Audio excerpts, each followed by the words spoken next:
session of the Senate in the second regular session of the 19th Congress is hereby called to order. Chair would like to recognize Senator Risa Ontiveros, who will lead us in prayer. You are recognized, ma'am. In the name of the Father, and of the Son, and of the Holy Spirit. Amen. The prayer of Archbishop Oscar Romero. It helps now and then to step back and take the long view. The kingdom is not only beyond our efforts, it is even beyond our vision. We accomplish in our lifetime only a tiny fraction of the magnificent enterprise that is God's work. Nothing we do is complete, which is another way of saying that the kingdom always lies beyond us. No statement says all that should be said. No prayer fully expresses our faith. No confession brings perfection. No pastoral visit brings wholeness. No program accomplishes the church's mission. No set of goals and objectives includes everything. This is what we are about. We plant the seeds that one day will grow. We water seeds already planted, knowing that they hold future promise. We lay foundations that will need further development. We provide yeast that produces effects far beyond our capabilities. We cannot do everything. And there is a sense of liberation in realizing that. This enables us to do something and to do it very well. It may be incomplete, but it is a beginning, a step along the way, an opportunity for the Lord's grace to enter and do the rest. We may never see the end results, but that is the difference between the master builder and the worker. We are workers, not master builders, ministers, not messiahs. We are prophets of a future that is not our own. In the name of the Father, and of the Son, and of the Holy Spirit. Amen. Secretary General is directed to call the roll of members. Roll call of members. The Honorable Senator Angara, Senator Binay, Senator Cayetano Alan, Senator Cayetano Pia, Senator De La Rosa, Senator Ejercito, Senator Estrada, Senator Gatchalian, Senator Go, Senator Ontiveros, Senator Lapid, Senator Legarda, Senator Marcos, Senator Padilla, Senator Pimentel, Senator Poe, Senator Revilla, Senator Revilla present. Senator Tolentino, Senator Tulfo, Senator Villanueva, Senator Villar, Mark, Senator Villar Cynthia, Senator Zubiri, the Senate President. With 21 senators physically present and 1 senator virtually present for a total of 22 senators, Chair hereby declares the presence of a quorum. Majority Leader. Mr. President, before we proceed with the reference of business, Mr. President, since this involves a matter of constitutional significance, Mr. President, and with the consent of the body, and pursuant to Section 18, Article 6 of the 1987 Constitution, I move to elect Senator Miguel Mig Zubiri, our statesman, as a member of the Commission on Appointments. I so move, Mr. President. Is there any objection? Hearing none, same is approved. Majority Leader. Thank you, Mr. President. I move that we proceed with the reference of business. Is President, there if I may, Mr. President, if I may I be recognized, Mr. President? Senator Villanueva is recognized. Thank you very much, Mr. President, with the indulgence of our Majority Leader and our distinguished colleagues. Mr. President, in today's agenda, the order of business for today's session includes the referral of bills and resolutions to the different committees that exercises jurisdiction of all these bills and measures, Mr. President, as recognized by our rules in Rule 10, Section 13 of our rules. Yun po yung primary consideration in determining the referral.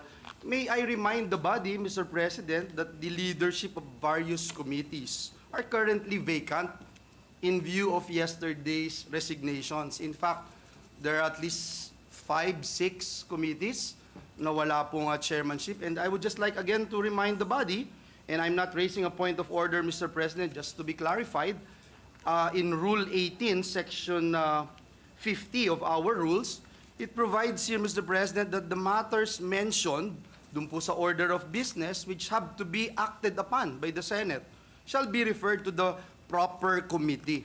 Nakalagay po dyan, and I quote, which have to be acted upon.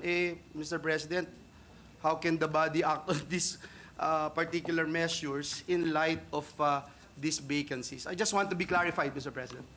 I assure the good gentleman from Bulacan that we will be able to fully organize the Senate by tomorrow. As he very well knows, it usually takes the Senate 1 to 2 weeks to organize the Senate after a new Congress is elected. In fact, we are only given 2 days, especially given the resignation of the chairpersons of those committees, sans those that we replaced yesterday. We did not expect and we were not aware of those resignations, so we would have thought that that would have continued until their replacements would have been elected by the body. But given the resignations yesterday, which we fully understand and accept, and the body accepted, we will try to do the job within today or tomorrow, before we adjourn, so that the committees can conduct hearings during the recess. I understand, Mr. President, and I appreciate the explanation being given to this representation by our newly elected Senate President. May I just know, Mr. President, if we are not violating Section 18 of our Rule 18, Section 50 of our rules, because as I was talking, Mr. President, with our colleagues here, Senator Amy, Marcos, we were discussing, Mr. President, as to the election of not just members of the committees, but also those who resigned, Mr. President, including this representation, opted to join the minority, for instance, then the ratio of representation in the different committees will also change, Mr. President. Is that correct, Mr. President? Definitely, Your Honor, which is why, again, the memberships in the committees would be a moving target depending on the affiliation to be decided upon by the members of the Senate. And so, Mr. President, despite the fact that there are no committee chairmanships, no official membership in the committees, we can proceed. Is that the ruling of the chair? We can proceed with the To reference of refer? business. To refer. Yes, yes, Your Honor, we can. For the simple reason that even if we refer them today, a hearing needs to be, notice should be given before hearing can be conducted. If we can reorganize by tomorrow, then it would not have caused even a single day's delay. Thank you, Mr. President, for that clarification. Appreciate it.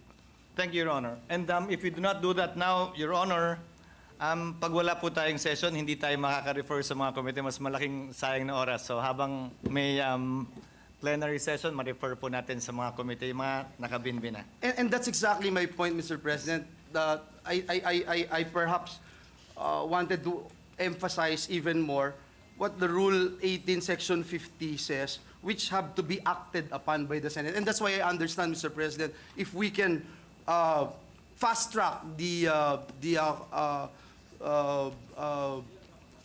pagbuo, Mr. President, ng ating mga committee. And considering also, Mr. President, we have to talk about the membership, which is quite, I know, a daunting task, Mr. President. Thank you. Again, for the record, new senates are given at least 2 weeks by tradition and practice to organize. We've only had a day, so I hope you will understand our situation, Your Honor. And we thank the gentleman Yes, Mr. for his President. reminder Thank and you. input. Thank you. Just a reminder. Thank you. Mr. Thank President, you, Senator Villanueva. Majority Leader is recognized. Mr. President, I reiterate the previous motion to proceed with the reference of business. Any objection? Hearing none, same is approved. Bills on first reading, Senate Number 2675, an act requiring the disclosure of nutritional information in menus of food service establishments by Senator Lapid. To the Committees on Health and Demography and Trade, Commerce, and Entrepreneurship. 2676, requiring all public telecommunication entities granted with congressional franchises to provide their subscribers with free access to government websites. Senator Lapid. To the Committee on Public Services.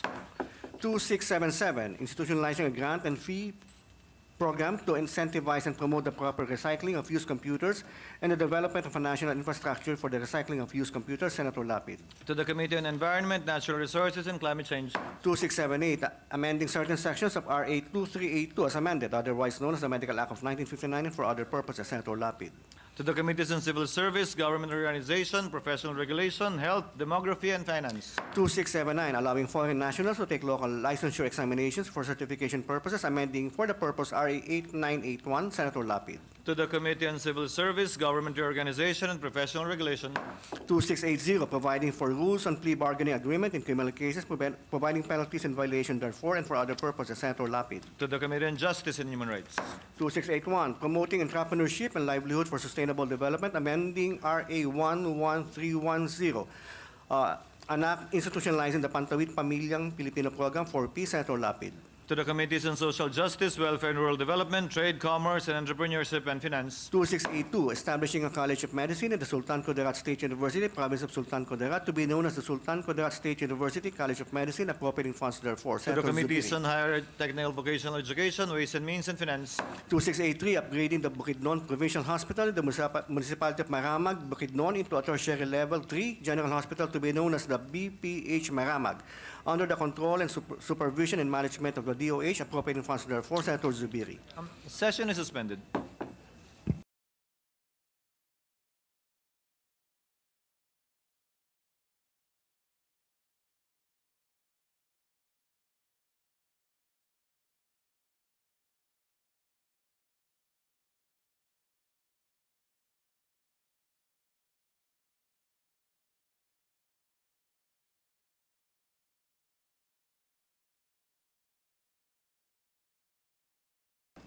There is a previous motion to refer the aforestated measure to the Committee on Rules.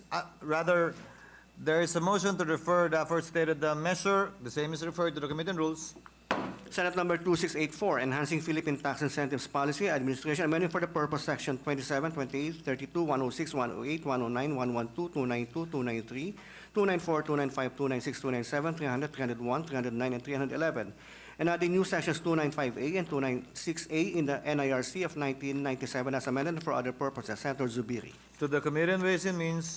2685, converting the Quezon Medical Center in the city of Lucena, province of Quezon, into a tertiary level hospital and regional training center, appropriating funds therefor. Senator Ejercito. To the Committee on Rules. Resolutions. Proposed Senate Resolution 1024, directing the Committee on Public Information and Mass Media to conduct an inquiry on the surging cost of rice in the market, thereby reinforcing the public's awareness of the actions being undertaken by the government to ensure food security. Senator Padilla. To the Committees on Agriculture, Food and Agrarian Reform, and Public Information and Mass Media. 1025, directing the Senate Committee on Public Information and Mass Media to conduct an inquiry on the information dissemination campaign of the government on its programs and policies response to virus and environmental shocks with an end in view of adopting a whole-of-society approach. Senator Padilla. To the Committees on Environment, Natural Resources, Climate Change, Public Information, and Mass Media. 1026, directing the Senate Committee on Public Information and Mass Media to conduct an inquiry on the conduct of the 39th United States-Philippines Balikatan exercise with the end in view of informing the public of its success, gains, prospects, and opportunities. Senator Padilla. To the Committee on National Defense and Security, Peace, Unification, and Reconciliation, and Public Information and Mass Media. 1027, directing the Committee on Cultural Communities and Muslim Affairs to conduct an inquiry on the plight of indigenous peoples and indigenous cultural communities affected by the El Nino Southern Oscillation in the country, with the end in view of ensuring that government intervention and programs benefiting our IPs, ICCs are implemented. Senator Padilla. To the Committees on Cultural Communities and Muslim Affairs, Environment, Natural Resources, and Climate Change. 1028, directing the Senate Committee on Public Information and Mass Media to conduct an inquiry on the failure of government to effectively communicate policies and relevant implementing details of laws that are targeted to support our local farmers and cushion the effects of RA 11203. Senator Padilla. To the Committees on Agriculture, Food and Agrarian Reform, and Public Information and Mass Media. Majority Leader.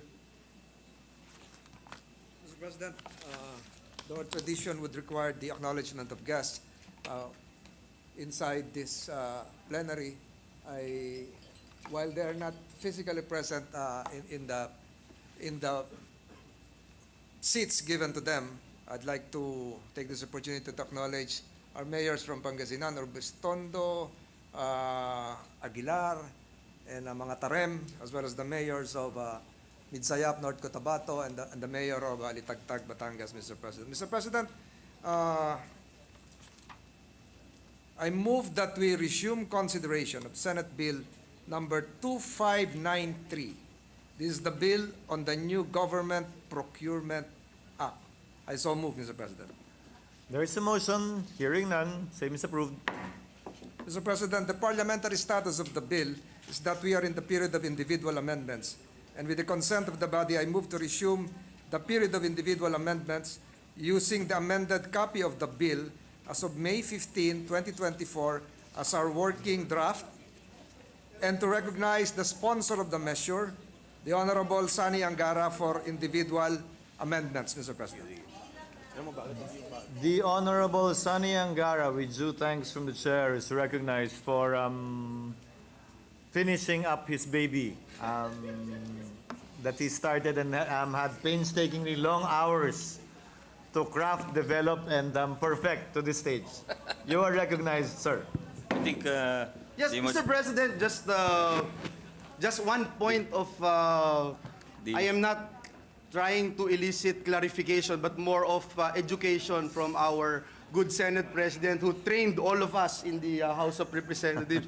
Mr. President, because our rules under Section 25, Rule 25, Section 71, letter B, states that the chairperson of the committee shall sponsor the bill or any member designated by the committee. I just want, just for my education, Mr. President, when Senator Angara resigned as committee chair of the Senate Committee on Finance, so what is now the basis of this initiative, Mr. President? But we are all aware, Mr. President, that Senator Angara works hard, and I'm not trying to diminish his contribution in passing this measure. And I know, and I'm supportive of this measure. I just wanted to put on record, Mr. President, that I'm not sure if the body already designated him, Mr. President, as our some sort of being a caretaker of the bill, Mr. President. And again, I don't question the personality and the competence of our very able former finance chairman, Mr. President. Thank you. Your Honor, yesterday, to be candid about it, yesterday after Senator Angara made manifest on the floor his intention to resign and actually resigned, we talked in open session. And I asked him if it would be possible for him to still sponsor the measure. In spite and despite the fact that formally, as you stated, there was no committee on finance meeting to so designated, the consideration of the chair is that when the majority leader moved for his recognition to sponsor the measure and read the amendments, no objection being interposed, an inquiry though was posed, then I presume the plenary authorized him, which is more superior to the committee. I hope that satisfies the gentleman. I think he's from objecting, Bulacan. Mr. President. I think he's objecting. To you? No, I'm not. I think he's objecting, Mr. President. I'm not, Mr. President. I'm not, Mr. President. In fact, Mr. President, just to be frank about this, Mr. President, is that we just wanted to make sure that the rules being followed, and I know that the new majority leader is very keen on this. Our Senate President is very much aware of what we are doing. And so, with the consent of the body and the majority leader made a motion, there is no need for us to somehow suspend the rules and proceed by electing or designating Senator Angara as the sponsor, chairman, defending the said measure. Thank you, Mr. President. Thank you for Thank you your for educating me manifestation. again, Mr. President. You have been a great help in continuously educating this representation, especially in the rules of procedures. Thank you for the manifestation and inputs of the gentleman from Bulacan, Senator Villanueva. The points are well taken, and we also learn from you, Your Honor, because you are one of the best and longest-serving majority leaders here of mine in the Senate dahil nagbabago-bago ng panahon ko. And Mr. President, if Majority I may Leader? add to the conversation, Mr. President, the resignation of the sponsor here does not divest him of his right to continue with his sponsorship of his own bill. It would now be attached to his being a sponsor to proceed with this bill, Mr. President. That's the opinion of this representation, Mr. President. Mr. President, Noted. if I may, Mr. President, I have a different opinion, Mr. President. Under Rule 25, Section 71, letter B of our rules, Mr. President, it is the chairperson of the committee who shall sponsor the bill or any member designated by the committee. We have yet to decide, Mr. President, we have yet to elect the chairperson of the Senate Committee on Finance. We have yet to convene the members of the Committee on Finance. And so, Mr. President, and that's the main reason why I stand here today, because if there is a need to suspend our rules, I am going to support it, Mr. President. Now, if there is no need, because the majority leader made mention that with the consent of the body, and I am moving for it, and no one objects, I will adhere and submit to the wisdom of the majority. Thank you, Mr. President. That was already the ruling of the chair, clarifying the inquiry of the good gentleman from Bulacan, and the remarks of the majority leader are duly noted. May I now recognize Senator Angara. We are now in the period of amendments, and the good gentleman is recognized to propose amendments. Thank you very much, Mr. President, Majority Leader, dear colleagues, and we are in receipt of amendments from Senators Legarda, Villanueva, Pimentel, Ontiveros, Binay, De La Rosa, Marcos, and Pia Cayetano, and with their permission, with the body's permission, I'd like to take them one by one. First, Mr. President, on page 1, section 2, the declaration of policy, this is from Senator Pimentel. On page 1, line 8, after the word professionalization, to delete the word and on the same page and line after the word sustainability to insert the phrase and value for money. So moved, Mr. President. Any objection? Hearing none, same is approved. Thank you, Mr. President. On page 3, section 4, this is scope and application, also from Senator Pimentel. Page 3, line 2, to delete the phrase provided that foreign assisted projects under a treaty or international or executive agreement that expressly provides for different procurement rules or procedures other than the provisions of this act shall be observed, and to replace it with the phrase any treaty or international or executive agreement affecting the subject matter of this act to which the Philippine government is a signatory shall be observed. I so move, Mr. President. Any objection? Hearing none, same is approved. Thank you. Page 3, section 5, Mr. President, on the definition of terms, page 3, line 13, before the word SUCs to insert the phrase RA 8292 in case of, and still on page 3 between lines 13 to 14 to delete the word respective, and after the word sanggunian insert the phrase through an appropriations ordinance. So move, Mr. President. Any objection? Hearing none, same is approved. Thank you. Page 4, section 5, definition of terms, also from Senator Pimentel. Page 4 between lines 16 and 17 to insert a new item which shall read as follows.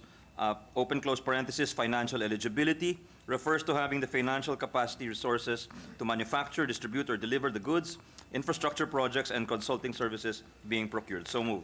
Any objection? Hearing none, same is approved. Thank you, Mr. President. Page 5, section 5, definition of terms between lines 17 and 18, also from Senator Pimentel, to insert a new item to read as follows.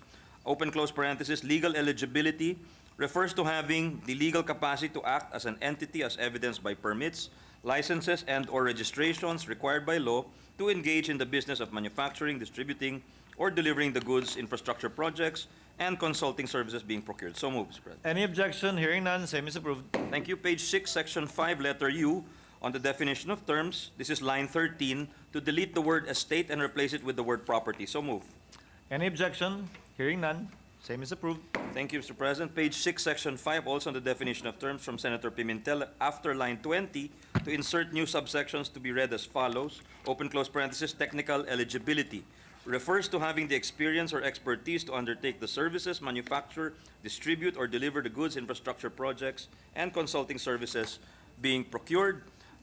Open close parenthesis, value for money takes into account the optimum combination of quality and cost to meet the end user's requirements and objectives. So move, Mr. President. Any objection? Hearing none, same is approved. Thank you. Page 6, section 6, this is the standardization of procurement processes and forms from Senator Risa Hontiveros on page 6, after line 30, to insert a new sentence as follows. In addition, the GPPB shall develop a decision tree which to be included in the IRR that shall guide procuring entities on which mode of procurement is the most fit for their desired purpose. So move, Mr. President. Any objection? Hearing none, same is approved. Thank you, Mr. President. Page 7, Section 7 on strategic procurement planning and budgeting linkage. The second paragraph, this is from Senator Legarda. Line 10 on page 7, between the words project and to insert the phrase including its environmental impact, and also on the same page, line 14, between the words responsible and consumption to insert the phrase and sustainable. I so move, Mr. President. Any objection? Hearing none, same is approved. Thank you, Mr. President. Page 7, Section 7, still on strategic procurement planning and budgeting linkage from Senator Pia Cayetano. Line 15 of page 7, after the phrase but not limited to insert the phrase rehabilitation of properties. So move. Any objection? Hearing none, same is approved. Page 7, Section 7 on strategic, again, procurement planning from Senator Risa. On line 20, page 7, insert a new paragraph for subcontracting arrangements. The following rules shall apply to locally funded projects and to projects financed through official development assistance, except those covered by treaty provisions. 1, the HOPE must provide prior approval to subcontracting. 2, subcontractors must meet eligibility criteria. 3, the bidder or general contractor must disclose subcontractors during the bidding process. 4, the general contractor shall remain liable for the subcontractor's actions, faults, defaults, delays, and negligence. 5, the general contractor and the subcontractor shall share liability in cases where safety standards or other labor standards are violated. And 6, the value of the entire completed and accepted project, including the subcontracted portion, shall be recorded as experience of the general contractor. In particular, A, the subcontractor shall get credit for 100% of the value of the subcontracted portion of the project. B, subcontractors shall be eligible to concessional windows of GFIs that treat receivables from the government as loan security. The receivables of subcontractors due from their general contractor shall similarly be accepted as loan security by GFIs. C, contract performance monitoring, such as but not limited to the Constructor's Performance Evaluation System, CPES, shall also be mandatorily applied to the work of subcontractors. So move, Mr. President. Any objection? Hearing none, same is approved.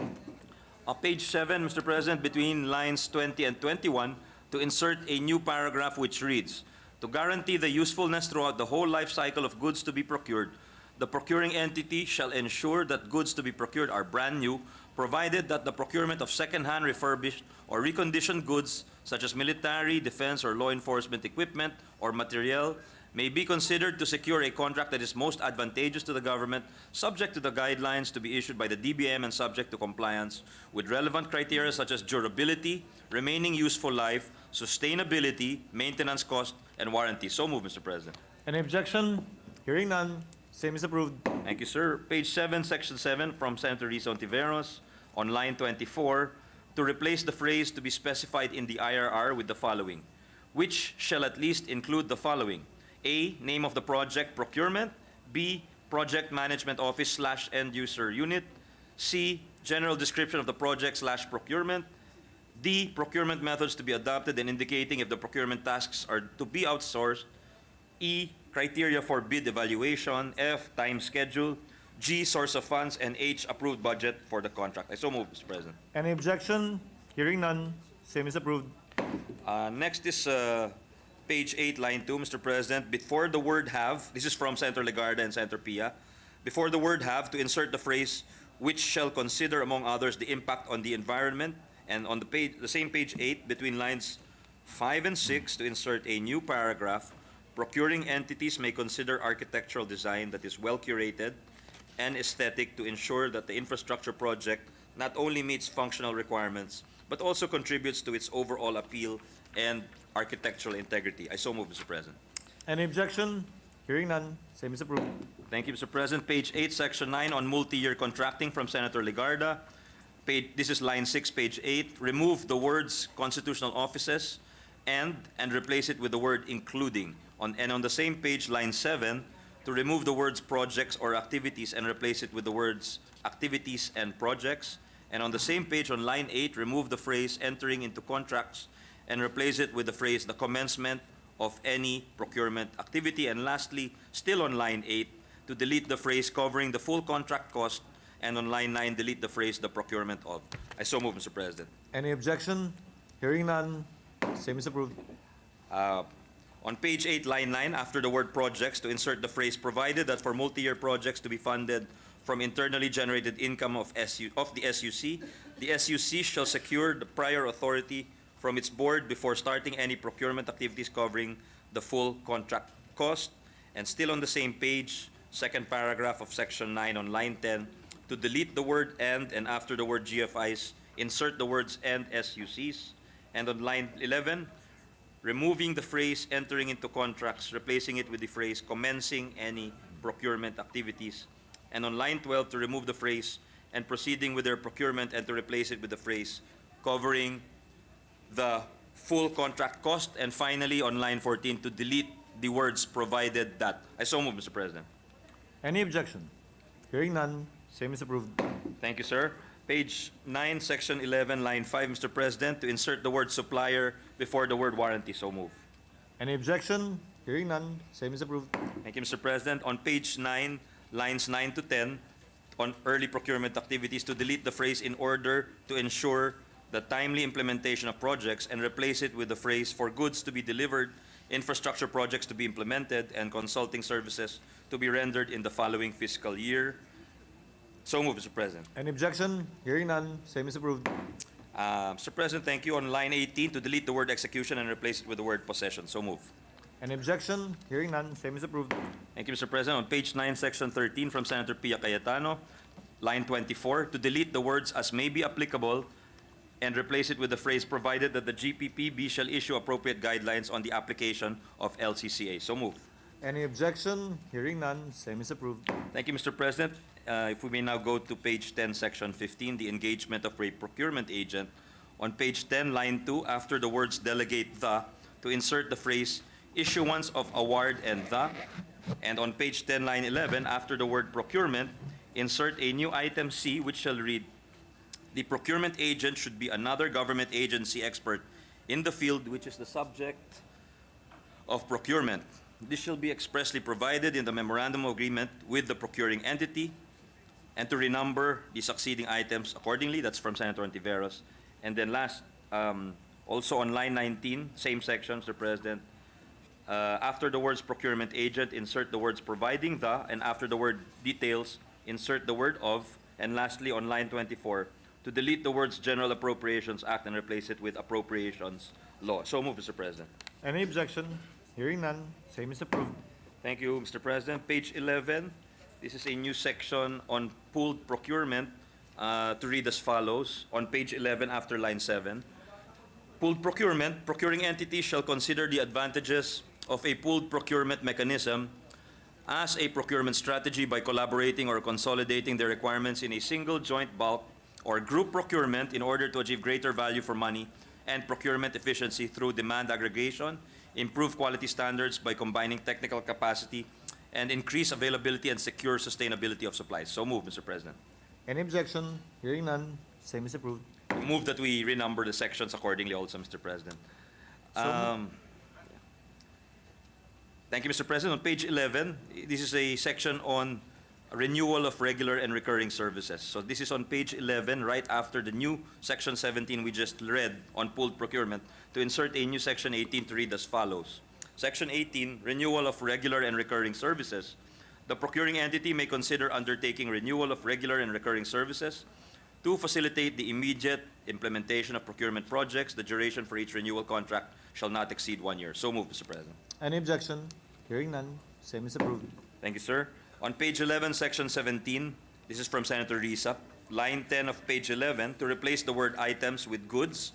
And on the same page, between lines 13 and 14, insert a new paragraph to read as follows.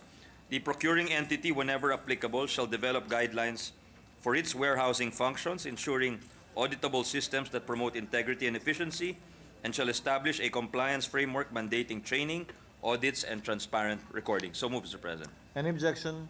Hearing none, same is approved. Mr. President, next is also from Senator Risa. This is page 11, section 18, procurement by electronic means. On line 26, after the word payment, to insert a new sentence, the PhilJEP shall develop features that make pertinent information accessible and transparent at all stages of procurement, except procurements involving and affecting national security. So move, Mr. President. Any objection? Hearing none, same is approved. Thank you, Mr. President. On page 12, section 18, procurement by electronic means, line 3, after the word bidding, to insert a new sentence to read as follows: electronic signatures used for this purpose must comply with the standards set in Republic Act number 8792 or the E-Commerce Act. So move, Mr. President. Any objection? Hearing none, same is approved. On page 12, line 12, after the word consultants, to insert the phrase and service providers. So move, Mr. President. Any objection? Hearing none, same is approved. Thank you, sir. Page 12, section 21, line 31, to delete the word association and replace it with the word assessment. So move, Mr. President. Any objection? Hearing none, same is approved. On page 14, between lines 19 to 20, to insert a new paragraph which shall read as follows: the specific terms and conditions for the application of each mode of procurement shall be specified in the IRR. So move. This is from Senator Coco Pimentel, Mr. President. Any objection? Hearing none, same is approved. Page 15, section 25, line 1 of page 15, to delete the sentence, the specific requirements and mechanics of which shall be defined in the IRR. So move, Mr. President. Any objection? Hearing none, same is approved. On page 15, after line 16, insert a new subsection C that shall read as follows: procurement of highly specialized infrastructure projects involving and affecting national security. So move, Mr. President. Any objection? Hearing none, same is approved. Page 16, section 28, unsolicited offer with bid matching, on line 13, to delete the sentence, the procedure for bid matching shall be provided in the IRR. So move, Mr. President. Any objection? Hearing none, same is approved. Thank you, sir. On page 16, line 24, after the word contracting, to delete the phrase or single source procurement. So move.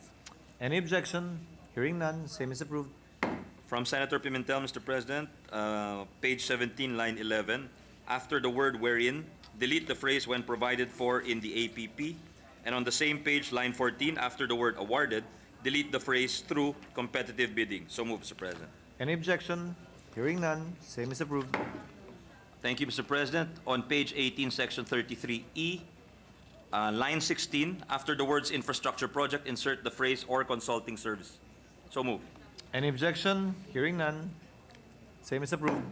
On page 18, line 27, Mr. President, delete the phrase purchases of goods and replace it with procurement of goods, infrastructure projects, and consulting services. And on page 18, line 28, after the word government, insert the phrase which has the mandate and the absorptive capacity to undertake the project as certified by the servicing agency and validated by the procuring entity. And to delete the phrase such as the PSDBM, which is tasked with the centralized procurement of CSE for the government in accordance with Letter of Instructions number 755, EO 359, Series of 1989, and Administrative Order number 17, Series of 2011. I so move, Mr. President. Any objection? Hearing none, same is approved. Thank you, sir. Page 19, section 33F and I and F double I. This is line 5 of page 19. After the word services, to delete the phrase of an artist, and after the word for, insert the phrase creative design or. So move, Mr. President. Any objection? Hearing none, same is approved. On page 19, after line 6, to insert a new subsection double I to read as follows: restorative works for the conservation of historical and culturally significant structures, from Senator Cayetana. So move, Mr. President. Any objection? Hearing none, same is approved. Thank you, Mr. President. Next is from Senator De La Rosa. On page 20, line 15, after the word agencies, to insert the phrase or law enforcement agencies. So move, Mr. President. Any objection? Hearing none, same is approved. Mr. President, thank you. On page 20, lines 28 and 29, after the period, this is from Senator Pimentel, to delete the phrase lease of real property and venue for official use, which shall be in accordance with the IRR, and replace it with the following paragraph. For lease of real property and venue for official use, it is preferred that government agencies lease publicly owned real property or venue from other government agencies. If there is an available publicly owned real property or venue that complies with the requirements of the procuring entity, it may enter into a contract of lease with the government agency owner. In the event that the procuring entity would resort to privately owned real property or venue, the end user unit shall justify that the same is more efficient and economical to the government. So move, Mr. President. Any objection? Hearing none, same is approved. Thank you, Mr. President. On page 21, line 2, to delete the phrase subject to the guidelines as provided for in the IRR, as well as on line 6 to 7, delete the phrase subject to the guidelines as provided for in the IRR. So move, Mr. President. Any objection? Hearing none, same is approved. Thank you, Mr. President. On page 21, line 30, after the words entity, to insert a new item, section or subsection 4, which shall read as follows. Goods for critical public health priorities as determined by the DOH. From Senator Risa. So moved, Mr. President. Any objection? Hearing none, same is approved. Thank you, Mr. President. Next, we move to page 21, line 31, after the word products, to insert the phrase electronic charging devices. And on page 22, line 1, after the word products, insert the phrase electronic charging devices. On the same page, line 1, after the word subscriptions, insert the phrase not available in the PSDBM. And on the same page, line 5, after the sub-item I, delete the phrase airline tickets and replace it with computer software and applications such as video conferencing applications, computer-aided design and drafting applications, office productivity tools, and system protection software. So moved, Mr. President. Any objection? Hearing none, same is approved. Thank you, Mr. President. On page 22, line 9, after the word GPPB, delete the phrase through the IRR. So moved. Any objection? Hearing none, same is approved. Thank you, Mr. President. From Senator Pimentel on page 22, line 21, after GPPB, to insert the phrase which justifies the addition of a new type of negotiated procurement that will address the concerns of one or more government agencies. So moved, Mr. President. Any objection? Hearing none, same is approved. Thank you, Mr. President. Next is page 22, line 27. After the word through, to delete the word competitive. And on page 23, line 12, after the word shall, delete the word share and replace it with provide a copy of. I so move, Mr. President. Any objection? Hearing none, same is approved. Thank you, Mr. President. On page 23, line 22, subsection B, after the word goods, delete the phrase that are the product and insert the phrase which include products. And on page 23, same page, line 29, before the word the, insert the phrase unless otherwise indicated in a written agreement. And on page 24, line 1, after the word supplier, delete the phrase without the written consent of the procuring entity. I so move, Mr. President. Any objection? Hearing none, same is approved. Thank you, sir. On page 24, section 35, line 4, before the word relevant, insert the paragraph subject to style. The GPPB, in coordination with the National Innovation Council, NIC, shall develop procurement policies encompassing the entire research, innovation, and enterprise ecosystem to foster innovation. So move, Mr. President. Any objection? Hearing none, same is approved. Thank you, Mr. President. And the next amendment is from Senator Risa Ontiveros on page 24, lines 15 to 16. After the phrase goods costing above, delete the phrase and the figures 20 million pesos and replace it with 10 million pesos. And on the same page, lines 16 to 17, after the phrase infrastructure projects costing above, delete the phrase and the figures 50 million pesos and replace it with 20 million pesos. And on the same page, thank you. On the same page, lines 17 to 18, after the phrase consulting services costing above, delete the phrase and the figures 10 million pesos and replace it with 5 million pesos. I so move, Mr. President. Any objection? Hearing none, same is approved. Thank you, Mr. President. On page 25, section 38, lines 22 to 24 from Senator Coco Pimentel, to delete the last sentence and replace it with the PhilJEP's electronic marketplace may be used as a consignment platform for goods and equipment. I so move, Mr. President. Any objection? Hearing none, same is approved. Thank you, Mr. President. Thank you to our colleagues for their patience. There's still quite a few. On page 25, line 25, after the term PSDBM, to insert the phrase which is tasked with the centralized procurement of CSEs for the government in accordance with Letter of Instruction number 755, EO number 359, Series of 1989, and Administrative Order number 17, Series of 2011. I so move, Mr. President. Any objection? Hearing none, same is approved. Thank you, Mr. President. Next is page 26, section 39, line 15. Before the word removal, delete the word or, and on the same page, line 15, after the word removal, insert the phrase or death. So move, Mr. President. Any objection? Hearing none, same is approved. Thank you, Mr. President. On page 26, line 23, this is on the functions of the back, also largely from Senator Coco Pimentel. Page 26, line 23, to insert a new subsection A, to read as follows: recommend to the Hope in the use of any of the modes of procurement as provided in Article 4 of this Act. And on page 26, the same page, line 28, after the word proceedings, delete the word and. Still on the same page, line 30, after the word representative, insert the phrase, provided that in the event the Hope shall disapprove such recommendation, such disapproval shall be based only on valid, reasonable, and justifiable grounds to be expressed in writing, copy furnished the back. And still, lastly, on page 26, line 30, to insert new subsections I, J, and K to read as follows. I recommend the imposition of sanctions in accordance with Article XX. J, prepare a procurement monitoring report that shall be approved and submitted by the Hope to the GPPB on a semestral basis. The contents and coverage of this report shall be provided in the IRR. And K, perform such other related functions as may be necessary, including the creation of a TWG from a pool of technical, financial, and/or legal experts to assist in the procurement process. The Hope shall be informed of the creation of a TWG, and to delete lines 31 to 32 of page 26 and lines 1 to 9 of page 27. I so move, Mr. President. Any objection? Hearing none, same is approved. Thank you, Mr. President. Next is page 28, line 9 from Senator Coco. After the word funds, but before the period, insert a comma and the phrase which may be sourced from fees collected by the BAC in relation to its procurement activities, and also on page 28, line 10, after the word purpose, but before the period, to insert the phrase and may determine other sources of funds to implement the grant of honoraria. So move, Mr. President. Any objection? Hearing none, same is approved. Thank you, Mr. President.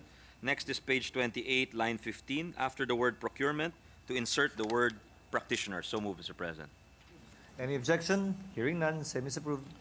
Thank you, Mr. President. On page 30, line 25, after the word shall, to insert the word finally. And on the same page, line 26, after the word MIRB, insert a new paragraph to read as follows. The GPPB is authorized to adopt other award criterion, such as but not limited to the most advantageous responsive bid in the procurement of goods and infrastructure projects consistent with the fit-for-purpose procurement approach. The specific terms and conditions of such award criterion shall be specified in the guidelines to be issued by the GPPB. I so move, Mr. President. Any objection? Hearing none, same is approved. Thank you, Mr. President. On page 31, section 48, line 3, after the word bid, to delete the phrase for contracts under competitive bidding. On page 31, line 25, subsection D, delete the word criteria and replace it with the word criterion. On page 31, line 31, subsection F, delete the words approved budget for the contract and replace it with ABC. So move, Mr. President. Any objection? Hearing none, same is approved. Thank you, Mr. President. Next is page 32, line 10, after the word held, delete the word within and replace it with the phrase at least. I so move, Mr. President. Any objection? Hearing none, same is approved. Thank you, sir. On page 34, line 9, after the word bids, this is from Senator Coco and Senator Joel Villanueva. On page 34, line 9, after the word bids, insert the phrase under modes of procurement to be determined in the IRR. And on the same page, line 11, after the word with, insert the word the. On the same page, line 13, delete the period, replace it with a colon, followed by the proviso, provided that sectors enumerated under this section on registration of certain sectors of this act may be allowed to post such other forms such as bid, securing, declaration. And so move, Mr. President. Any objection? Hearing none, same is approved. Thank you, Mr. President. On page 35, line 14, after the word merit, insert the phrase including technical competence and a credible track record. And on the same page, line 15, between the words functional and characteristics, insert the phrase design and. So move, Mr. President. Any objection? Hearing none, same is approved. Thank you, Mr. President. On page 37, line 19, after the word bidding, insert the phrase in competitive bidding, limited source bidding, or competitive dialogue. And on the same page, between lines 20 and 21, to add a new subsection as follows: all bidders are declared ineligible. And to renumber the sections accordingly. So move, Mr. President. Any objection? Hearing none, the same is approved. On page 38, section 64, notice and execution of award, line 23, after the word from, insert the phrase the receipt of the notice of and delete the phrase of the contract. So move, Mr. President. Any objection? Hearing none, the same is approved. On page 39, section 65, to delete the entire paragraph in line 17 to 20, beginning with the words if no action up to the end. So move, Your Honor. Any objection? Hearing none, the same is approved. Thank you, Mr. President. On page 39 from Senator Joel, line 25, delete the period and replace it with a colon, followed by this proviso: provided that sectors enumerated under the section on registration of certain sectors of this act may be allowed to post other forms such as performance, securing, declaration. I so move, Mr. President. Any objection? Hearing none, the same is approved. Thank you, Mr. President. Page 41 from Senators Legarda and Cayetano is on line 16 of page 41. After the word integrate, insert the phrase and implement. On the same page, line 17, after the word design, insert the phrase and specifications. Finally, after line 25, to insert another paragraph which reads, the GPPB shall ensure the incorporation and implementation of the concepts of sustainability and green public procurement in the activities of the government. The green public procurement strategy shall be implemented in phases, taking into account the readiness of both the government agencies as well as green product suppliers. So moved, Mr. President. Any objection? Hearing none, same is approved. Thank you, Mr. President. On page 42, line 3, after the period, to insert the sentence, this program shall likewise be considered by the procuring entity when an appropriation law earmarks an amount for projects specifically contracted out to any of these sectors. And on the same page, line 10, to delete the word debarment and replace it with the word blacklisting. So moved, Mr. President. Any objection? Hearing none, same is approved. Mr. President, thank you. On page 43, line 3, after the comma, to insert the phrase Commission on Higher Education. So moved. Any objection? Hearing none, same is approved. Thank you, Mr. President. On page 43, line 6, delete the entire section on procurement of second-hand goods. So moved. Any objection? Hearing none, same is approved. Thank you, Mr. President. On page 44, section 79, from Senator Pimentel, lines 7 and 8, to delete the phrase subject to the guideline which shall be provided for in the IRR of this act, and to replace it with the phrase also subject to government procurement using the most applicable mode of procurement. So moved. Any objection? Hearing none, same is approved. Thank you, Mr. President. On page 44, line 15, after the word any, insert the phrase partner, member of the board, or officer of the juridical entity. So moved, Mr. President. Any objection? Hearing none, the same is approved. Thank you, Mr. President. Page 45, section 81, from Senator Pimentel, lines 3 and 4, to delete the last sentence and to replace with the phrase, the GPPB shall maintain an online registry of beneficial ownership information of bidders established for government procurement, which shall be accessible to the public. So move. Any objection? Hearing none, the same is approved. Mr. President, next is page 45, lines 8 and 9.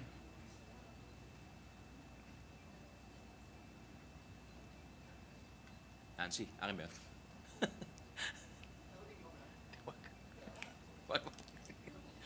Sorry, Mr. President. Session is suspended.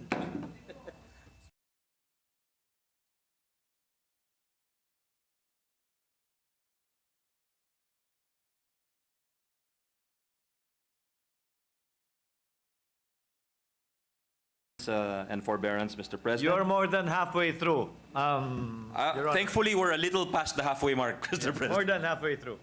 Anong section tayo? 45? Tapos ko na ba ito? 45. Declaration of beneficial. Tapos na yan, no?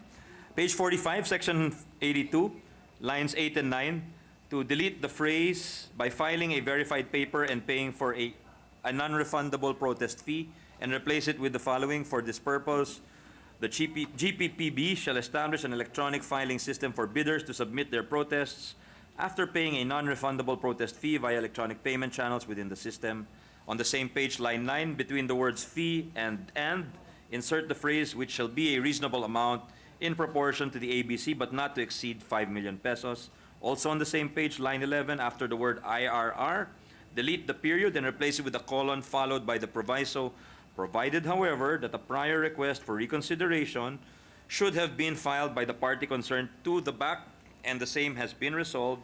And on the same page, between lines 11 and 12, to insert a new paragraph, the head of the procuring entity shall resolve the filed protest and issue a decision through the system.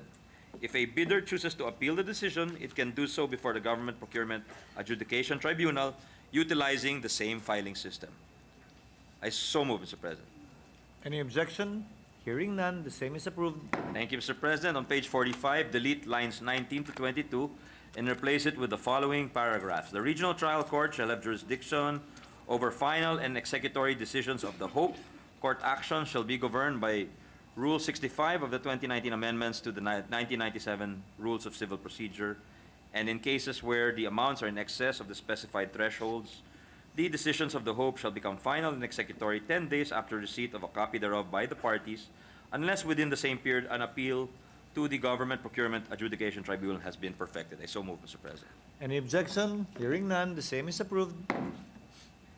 Thank you, Mr. President. On page 45, section 85, line 32, from Senators Risa, Senator Coco as well, Nothing to insert the following new paragraphs. Nothing in this act shall be interpreted to prejudice or prohibit the office of the Ombudsman from exercising its duties, functions, and powers as provided under the 1987 Constitution, Republic Act Number 6770, otherwise known as the Ombudsman Act of 1989, and or any relevant rules and regulations pursuant thereto. The decisions of the GPAT shall be published in its website and must be accessible to the public. I so move, Mr. President. Any objection? Hearing none, the same is approved. Thank you, Mr. President. Page 46, Section 86, on line 12, to delete the word private. So move. Any objection? Hearing none, the same is approved. Thank you, Mr. President. On page 46, Section 87, from Senator Pimentel, in line 25, between the words "that" and "disputes," to insert the phrase or the word "construction," and still on the same page, line 25, between the words "competence" and "of," insert the phrase "and jurisdiction." So move, Mr. President. Any objection? Hearing none, same is approved. On page 48, line 5, after the word "quality," insert a comma, and the phrase "defects in the construction or due to any violation of the terms of the contracts." So move, Mr. President. Any objection? Hearing none, the same is approved. Thank you, Mr. President. We now move to pages 48 to 49, Section 90. This is the organization function of the GPPB from Senators Marcos, Pimentel, and Ontiveros.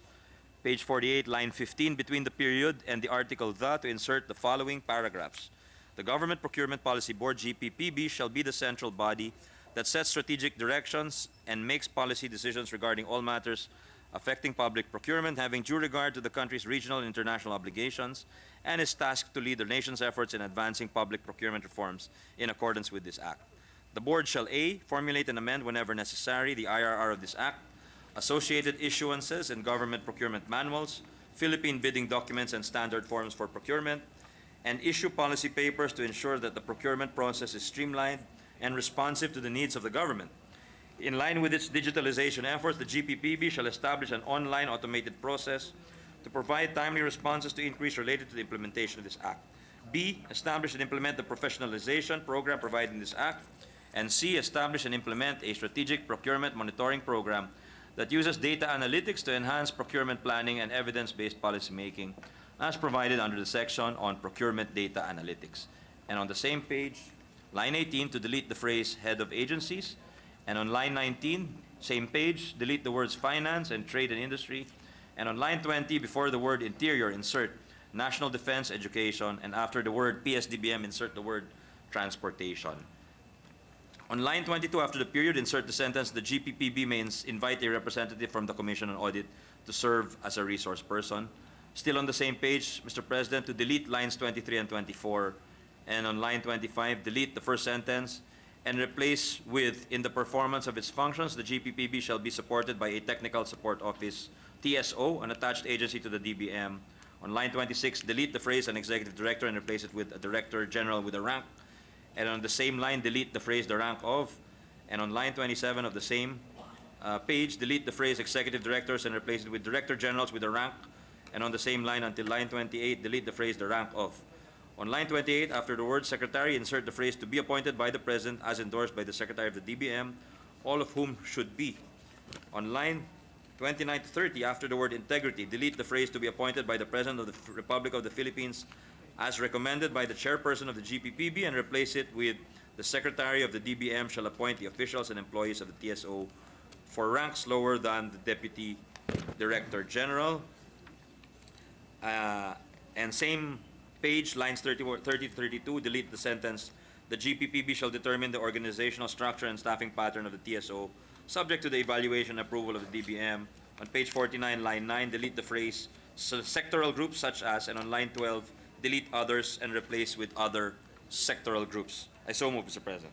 Any objection? Hearing none, same is approved. Thank you, Mr. President. On pages 49 and 50 on section 91 from Senator Pimentel and Senator Risa, pages 49 to 51, to delete the entire section 91 and replace it with, I'll hold it. Is it an anterior amendment? Yes, Mr. President? Mr. President. If Senator I may, Marcos is recognized. The lady may proceed. Yes, if I may, in section 90, with regard to the organization and the functions, We needed a clarification. I think we submitted this amendment with regard to the reorganization of the GPPB and the TSO. It's merely a query that Yes. perhaps could be included in the amendment. What happens to the existing staff? Could we add the provision safeguard, the provision which is a safeguard that no layoffs of existing personnel subject to style or something to that effect? We accept, What Mr. does President. the sponsor say? We accept, Mr. President. Your Honor. Thank you, Mr. President. That's all. It's to ensure the continuity, maintain the institutional knowledge, and uphold stability during the transition. We all know the expertise and the efficiency of the personnel of both the GPPB and the TSO, and we would like to uphold their seniority and skills. Thank you very much. We Given thank the acceptance of the distinguished sponsor, the entire amendment of the distinguished lady, Senator Marcos, is hereby approved. Thank you, Mr. President. Thank you, Senator Marcos. Again, if we can move back to pages, what I mentioned earlier, Mr. President, pages 49 to 51 from Senator Coco, Senator Ontiveros, and this representation, to delete the entire section 91 and replace it with a new section to read as follows. Section 91, prohibited acts.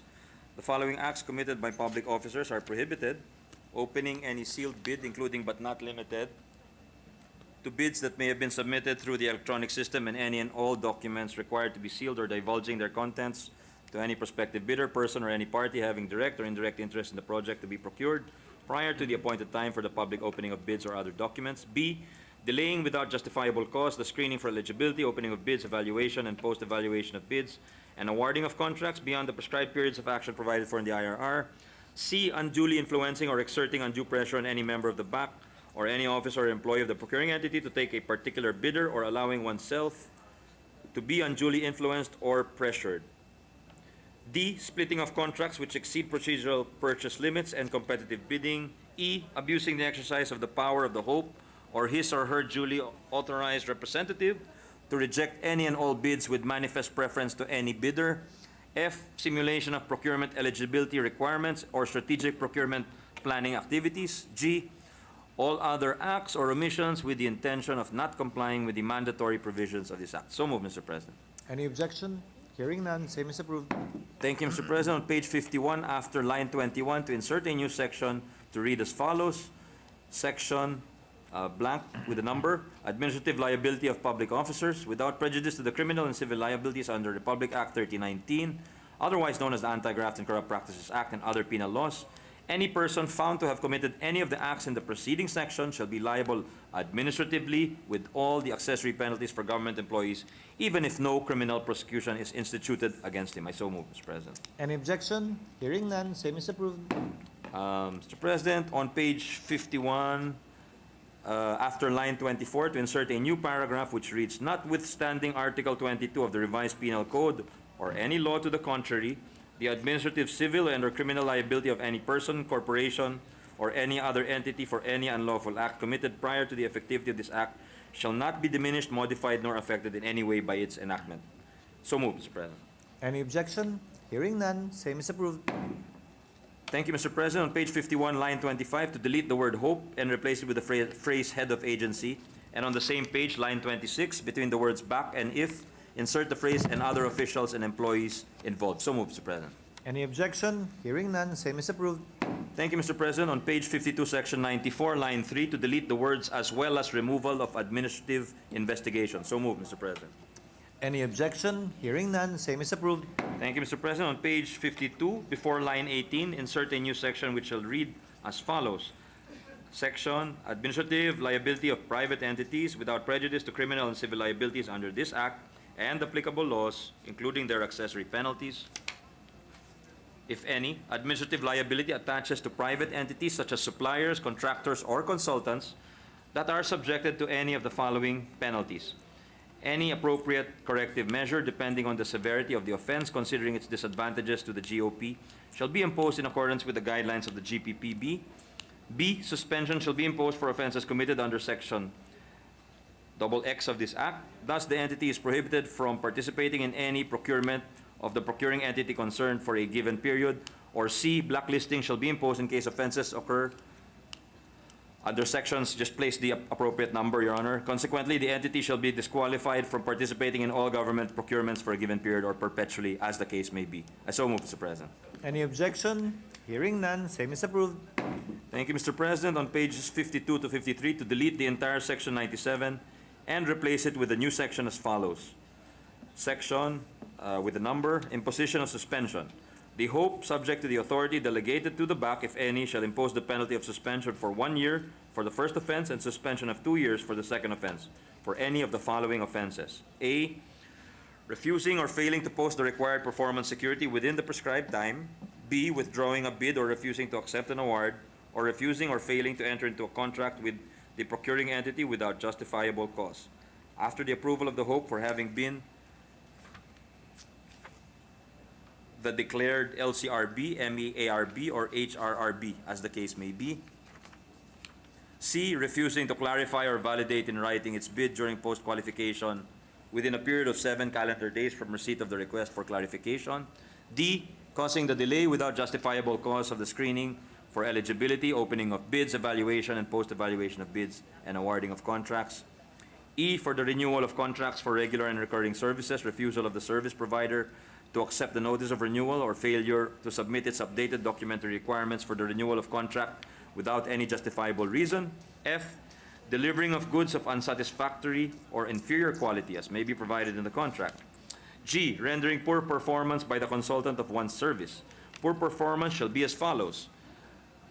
I, defective design resulting in substantial corrective works in design and or construction. Double I, failure to deliver critical outputs due to fault or negligence of the consultant. Triple I, specifying materials which are inappropriate, substandard, or way above acceptable standards. And fourth, allowing defective workmanship or works by the winning bidder being supervised by the consultant. Or H, rendering poor performance by the winning bidder or unsatisfactory quality and or progress of work.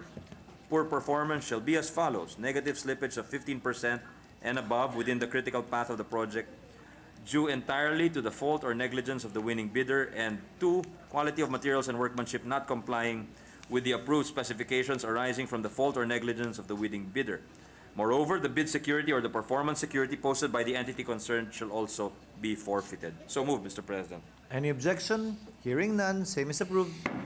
Thank you, Mr. President. Page 53 to 55, Section 98, to delete the entire Section 98 and replace it with a new section as follows. Section with the appropriate number, imposition of blacklisting. The Hope may impose the penalty of blacklisting of 1 year prohibition for the first offense or 2 year prohibition for the second offense for any of the following offenses. A, committing 3 or more of any of the acts imposed with suspension as provided under the preceding section. B, using force, fraudulent machinations, coercion, undue influence, or pressure on any member of the BAC or any officer or employee of the procuring entity to take a particular action for its own favor or gain or to the disadvantage of a particular bidder. C, agreeing with 2 or more bidders and submitting different bids as if they were bona fide when they knew that 1 or more of them was so much higher than the other that it could not be honestly accepted and that the contract will surely be awarded to the prearranged lowest bid. D, using the name of another for purposes of participating in any procurement activity. E, submitting eligibility requirements and bids containing false information or falsified documents or the concealment of such information will materially alter the outcome of eligibility screening or any stage of the procurement. F, maliciously submitting different bids through 2 or more persons, corporations, partnerships, or any other business entity in which it has interest to create the appearance of a competition that does not in fact insist as to be declared as the winning bidder. G, submission of beneficial ownership information containing false entries. H, unauthorized accessing of the contents of any bids submitted to the procuring entity before the opening of bids. I, entering into an agreement with other bidders which call upon one to refrain from bidding for procurement contracts or which call for withdrawal of bids already submitted or which are otherwise intended to secure an adjourned advantage to any of the bidders. J, failing to faithfully disclose its relationship, regardless of the time of its discovery, with the Hope, members of the BAC, the TWG, and the BAC Secretariat, the head of the Procurement Management Office, PMO, or the end user unit or implementing unit, and the project consultants of the procuring entity or of the procurement agent, whichever is applicable by consanguinity or affinity, up to the third civil degree pursuant to the section on disclosure of relations. K, terminating the contract due to the default or unlawful acts of the bidder, supplier, contractor, or consultant. L, engaging in any documented unsolicited attempt to unduly influence the outcome of the bidding. M, employing schemes which stifle or suppress any procurement activity. N, assigning or subcontracting of the contract or any part thereof, or substitution of key personnel named in the proposal without prior written approval by the procuring entity. O, willful or deliberate abandonment or non-performance of the project or contract by the winning bidder, resulting to substantial breach thereof without lawful and or just cause. Or P, in case it is determined prima facie that the winning bidder has engaged before or during implementation of the contract in the following unlawful deeds and behaviors relative to contract acquisition and implementation. 1, corrupt, fraudulent, collusive, and coercive practices. 2, drawing up or using forged documents. Or 3, using adulterated materials, means, or methods, or engaging in production contrary to rules of science or the trade. Moreover, the bid security or the performance security posted by the entity concerned shall be forfeited. So moved, Mr. President. Any objection? Hearing none, same is approved. Thank you, Mr. President. On page 55, after line 5, to insert the following new sections, which shall read as follows. Section with the number, proper number, imposition of blacklisting with perpetual disqualification. The Hope shall impose blacklisting with perpetual disqualification based on any of the following grounds. A, committing a third offense imposed with blacklisting under this act by the same procuring entity, or a combination of 3 violations imposed with blacklisting by the PE and other PEs as posted on the GPPB portal. Or B, failing to comply with the provision on warranty that requires to repair any noted defect or damage to the infrastructure project due to the use of materials of inferior quality within 90 days from the issuance of the order by the Hope to undertake such repairs. Moreover, the bid security or the performance security posted by the entity concerned shall be forfeited. Next section with the appropriate number, Mr. President, suspension pending blacklisting proceedings. During the pendency of the blacklisting proceedings, the bidder shall be automatically suspended from participating in the current procurement activity being undertaken by the procuring entity concerned, and the suspension order shall be immediately lifted in case the Hope dismissed the case. So moved, Mr. President. Any objection? Hearing none, same is approved. Thank you, Mr. President. On page 55, line 6, between the words of and blacklisted, to insert the phrase suspended or, and on the same page, line 11, after the word bidder, to insert a new sentence as follows. It is the responsibility of the procuring entity to upload to the portal of the GPPB the suspension order or blacklisting order, as the case may be, within 7 calendar days after its respective issuance. On the same page, line 12, between the words A and blacklisting, insert the phrase suspension or. On the same page, line 13, between the words the and blacklisting, insert the phrase suspension or. So moved, Mr. President. Any objection? Hearing none, same is approved. Thank you, Mr. President. On page 55, line 16, to delete the word proceedings and replace it with the phrase administrative proceedings for corrective measures, suspension or blacklisting at any stage of the procurement or contract implementation. And on the same page, lines 17 to 18, delete the phrase in sections 97 and 98 and replace with the phrase in the sections on suspension and blacklisting. On the same page, line 18, after the word may, insert the word also. And still on the same page, line 18, delete the word or and replace it with and. So moved, Mr. President. Any objection? Hearing none, same is approved. Thank you, Mr. President. On page 55, line 24, delete the word against. I so move, Mr. President. Any objection? Hearing none, same is approved. Thank you, Mr. President. On page 55, line 31, delete the word court. On the same section, page 56, lines 2 to 3, delete the phrase section 103 hereof and replace it with the phrase the preceding section. And on the same page, line 31, between that and civil, delete the article A and replace it with an administrative. And still on the same section, page 56, lines 2 to 3, delete the phrase section 103 hereof and replace it with the phrase the preceding section. I so move, Mr. President. Any object? Lapit na. Any objection? No. Same is approved. Three more provisions. Just 3 more provisions, Mr. President, 3 or 4 more. Page 56, line 8, between the words any and civil, insert the phrase administrative. And on the same page, line 11, between the words or and misconduct, insert the word grave. And on the same page, line 15, between the words or and misconduct, also insert the word grave. So move, Mr. President. Any objection? Hearing none, the same is approved. Thank you, Mr. President. On page 56, line 28, between the words after the word processes, and in to insert the phrase such as education, training, seminars, and workshops. And on page 56, line 29, after the word processes, insert the phrase supply chain management and logistics, including warehousing. And on the same page, line 29, insert a new paragraph which shall read as follows. The Hope members of the BAC and TWG shall undergo an executive course on procurement, while the BAC Secretariat shall undergo annual training programs. And on page 56, line 31, after the word departments, insert the word bureaus. On page 57, line 2, delete the phrase of procuring entities. And on page 57, line 2, after the word training, insert the following sentence. The capacity building program shall include the development of skills of government agencies in understanding and implementing the government's green public procurement strategy through the following: A, conduct of relevant training needs assessment of the public sector; B, provision of technical assistance to suppliers, particularly the micro enterprises; and C, conduct of public awareness campaigns on green procurement, among others. Mr. President, so move. Any objection? Hearing none, same is approved. It looks like that is the last amendment, Mr. President, but if I could ask the authority of the body that we authorize the Senate Secretary to make editorial or stylistic changes to the clean copy of this bill, including the renumbering, reordering of sections and subsections, as well as capitalization, abbreviation, and grammatical revisions. I so move, Mr. President. Any objection? Hearing none, the same is approved. Which one? This one? May humabol po, Mr. President, on on page 17, line 31, section 31. Anterior amendment. Anterior amendment, Mr. President. The yes. gentleman may proceed. Thank you, Mr. President. This is on page 17 rather, line 14 on section 31 on repeat order from Senator Coco Pimentel. The paragraph after the word awarded, to insert the phrase through bidding. I so move, Mr. President. Any objection? Hearing none, same is approved.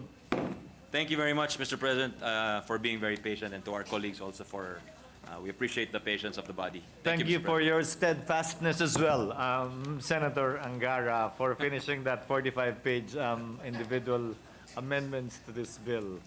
Thank you very much, Majority Leader. Mr. President. Thank you. With no other individual amendments, Mr. President, I move to close the period of amendments. There being no objection, the period for individual amendments to Senate Bill number 2593 is hereby terminated and closed. Mr. President, with the consent of the body, I move that we approve on second reading Senate Bill number 2593. I so move, Mr. President. Prior to the approval of the bill on second reading, Chair would like to state that this measure was shepherded under the leadership of Senate President Zubiri and clearly under the baton of Chairman Sani Angara of the Committee on Finance. So if the good Senate President will allow me to invite him to the rostrum to preside over the second and third reading approval of this measure. And given that he's nodding, then I will invite him. So we will suspend the session in the meantime. Session suspended.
With issue, Mr. President. Mr. President, First of all, before we act on the motion on second reading, I would like to thank our Senate President, Senate President Chis Escudero, for the magnanimity of allowing me to preside on this very important measure.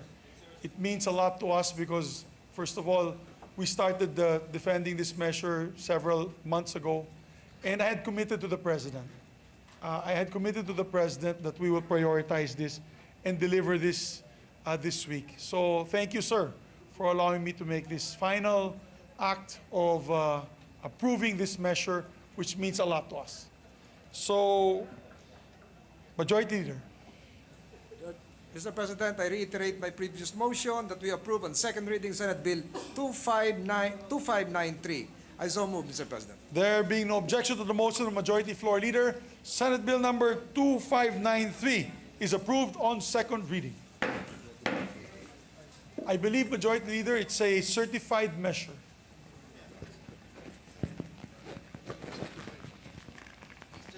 A minute suspension, Mr. President. Yes, session suspended.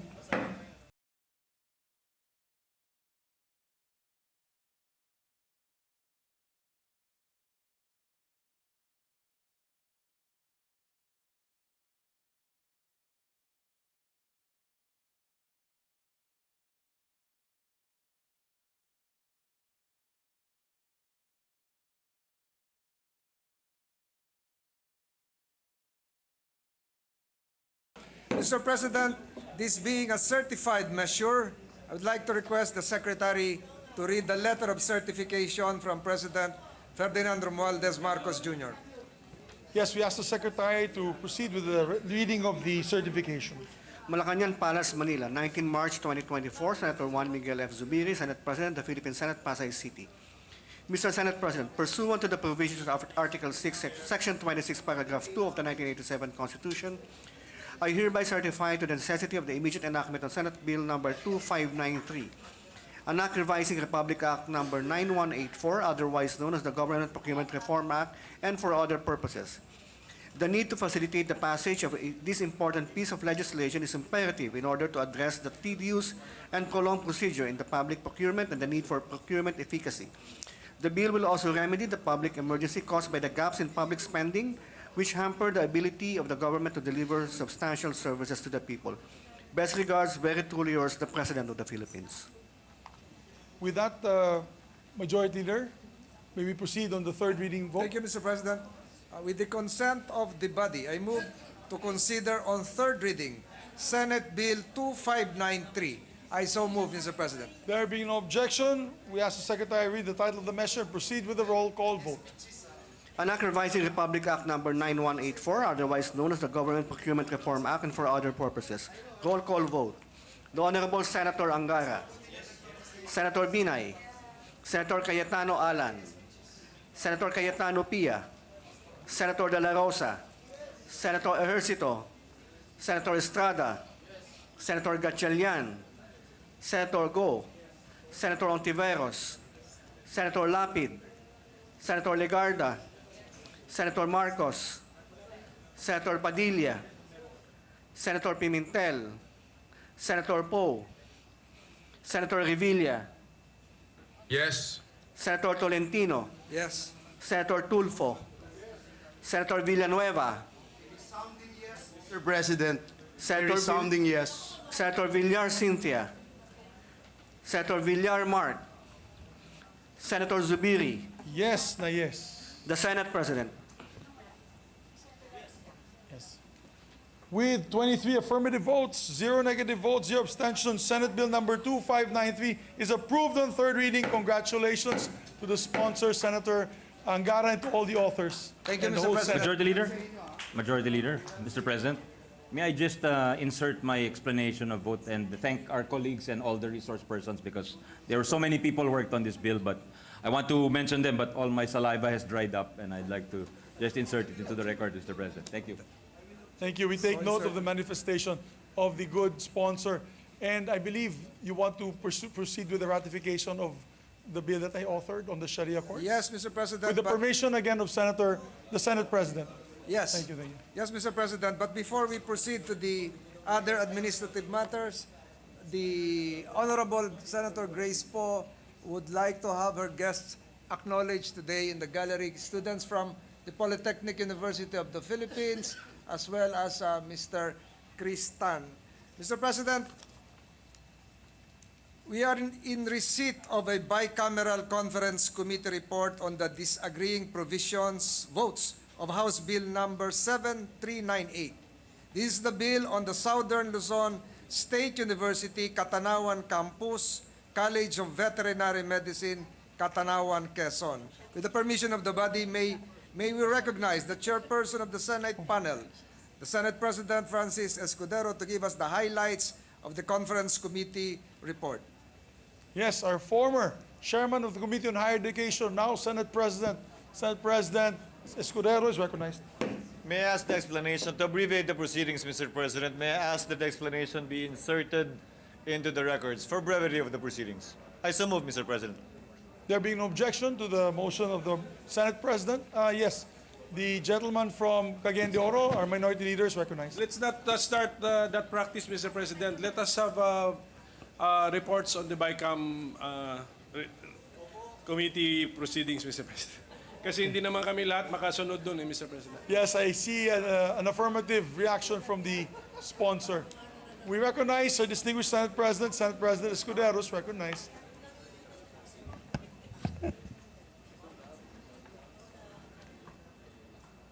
Thank you, Mr. President. With the permission of the Majority Leader, and as commanded by our Minority Floor Leader, may I place on the record the Conference Committee, the joint explanatory statement on the disagreeing provisions of House Bill number 7398.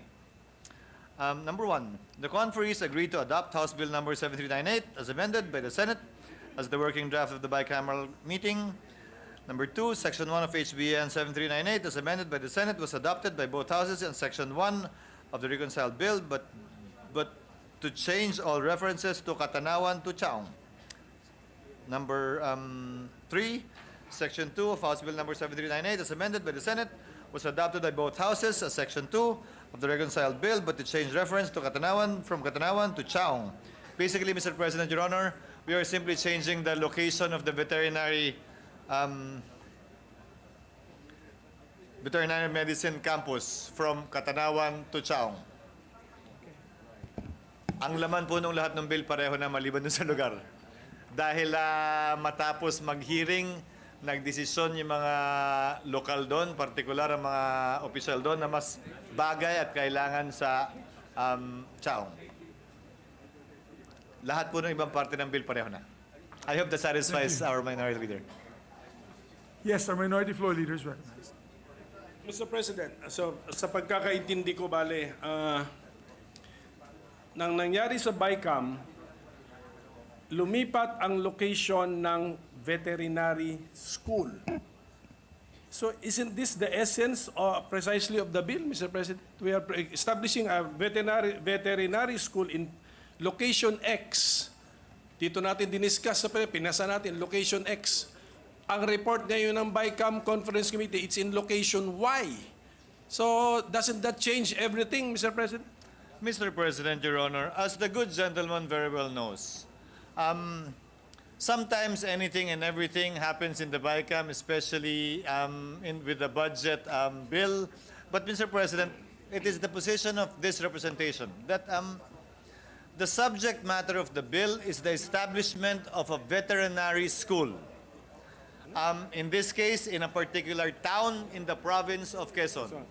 We are not changing, we can say that it's a veterinary school in the province of Quezon. I would tend to agree with the good gentleman if we would establish the veterinary school all of a sudden in Cebu from a town in Quezon.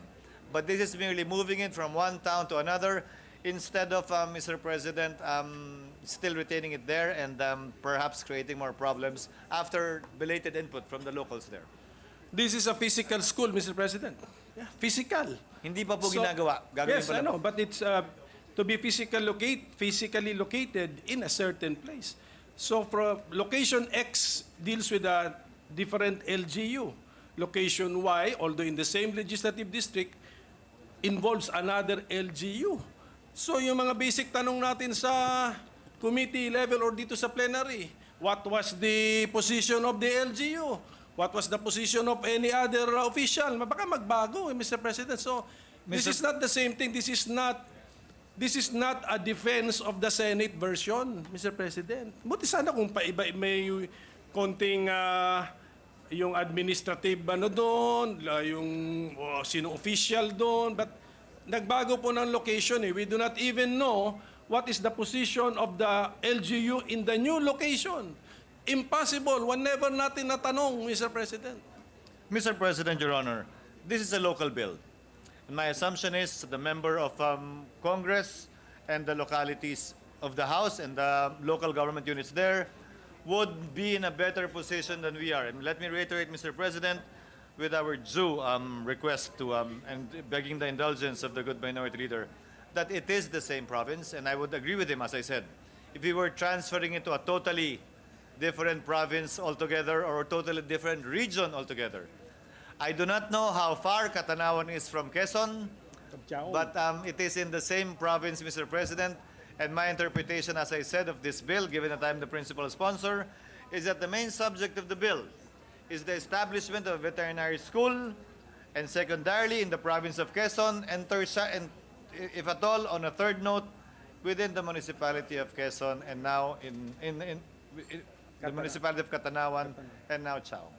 May I request for a 1-minute suspension, Mr. Yes, President? session suspended for 1 minute.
Before we proceed, Mr. President, for the deferral of the ratification of the Bicameral Conference Committee report, may we recognize Senator Grace Poe, who would like to make an interjection relative Yes, to the sir. matter at hand. Our distinguished colleague from Iloilo, Pangasinan, and San Juan, Senator Grace Poe, is recognized. Yeah, to my former favorite and consensus builder, Senate President. It's very sentimental to see you there. Actually, Thank you, ma'am. I'm very grateful. Anyway, Thank you, ma'am. Mr. President, when Senate President Soto was our Senate President at the time, I remember Del Monte Avenue was going to be renamed FPJ Avenue. But because of some issues, we agreed here, and then it was adopted in the House, to change it and move it to Roosevelt Avenue, which is a totally different area. Now, I know the scale is different because it's just renaming a street. On the other hand, if you want to think about the local government also, iba naman barangay din yon, number one. Number two, iba rin ang layout at ang karsada at kung ilang street signs ang ilalagay. So, in short, it's the principle behind making certain adjustments, but the intention is there, which is actually renaming. That's just my 2 cents, and I know it's not a perfect analogy or example, but it's sort of related. If we can get additional facts, Mr. President. Yes, sir. Was this change made after BICAM or during BICAM? During the lawmaking process, di ba? It was during the processing of the bill na change siya, not in the BICAM. I just want to ask that fact. Now that I remember. But I think this is even a step higher because, right. We still had to, okay. Then I rest my case, but I just wanted to give this example. So it should be more expedient at this point maybe if it was agreed na in the House and then. We take note of the manifestation of our distinguished colleague. Yes, Majority Leader. So, we are going to suspend the consideration, Your Honor. Yes, Mr. President, I move for the deferral Previous of the motion. consideration of bicameral committee report concerning House Bill 7398. I so move, Mr. President. Yes, there being no objection, motion is approved. Mr. President, we are likewise in receipt of a bicameral conference committee report on the disagreeing provisions of Senate Bill number 2594 and House Bill 8257. This is the bill on the creation of additional Sharia judicial districts and the Sharia circuit courts.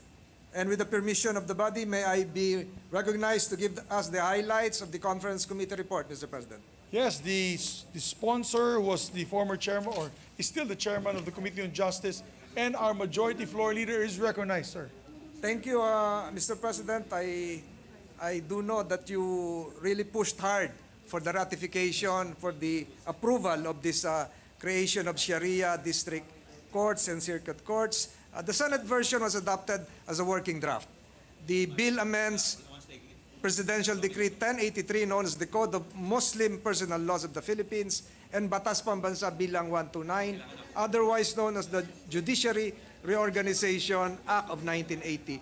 The Bicameral Conference Committee meeting was attended by the House panel, Chairperson Juliet Ferrer, Congressman Loreto Acharon of General Santos City, Congresswoman Jervil Luistro and of Batangas, and Representative Amina Dimaporo of Lanao del Norte. Also present were Senator Robin Hood Padilla and Justice Raul Villanueva from the Office of the Court Administrator of the Supreme Court. Some of the highlights, Mr. President, both chambers successfully reconciled the three conflicting provisions of the proposed bill. This is a landmark measure, Mr. President, aimed at establishing 3 new Sharia judicial district courts and 12 new Sharia circuit courts across the Philippines. The Supreme Court will fix the territorial jurisdiction of each Sharia circuit court based on geographical contiguity and accessibility, as well as the Muslim population of the areas concerned. A new section specifies the staffing pattern for each Sharia district court consisting of 12 personnel, judge, clerk, legal researcher, interpreter, etc., etc. Similarly, the staffing pattern for each new Sharia circuit court is specified, consisting of 9 personnel, a judge, clerk of court, interpreters, stenographers, etc. The full contents of what transpired during the bicameral conference committee will be inserted into the joint explanation of votes, Mr. President. Mr. President, I move that we approve and ratify the bicameral conference committee report on the disagreeing provisions of Senate Bill 2492 and House Bill 7819, and let the text of the joint explanation be deemed read into the records of the chamber. I so move, Mr. President. Yes, thank you. Before I act on the motion, I want to thank the sponsor for tackling this in the committee level, passing this swiftly on the floor as principal author of the measure.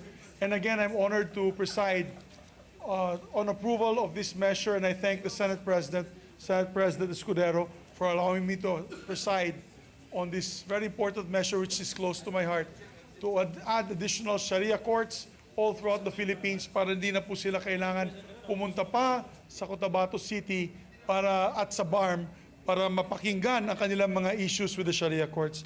Mabuhay po kayo, Senator Tolentino. Once again, there being no objection to the motion of the Majority Floor Leader, Chair hearing none, motion is approved. It's ratified and duly ratified. Thank you, Mr. President. 1 minute suspension, Mr. President. Session suspended.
Before I recognize the Majority Floor Leader, I would like to express my heartfelt thanks to Senate President Zubiri, not only for approving on second and third reading the Government Procurement Act, but also the other bills on top of what he himself authored.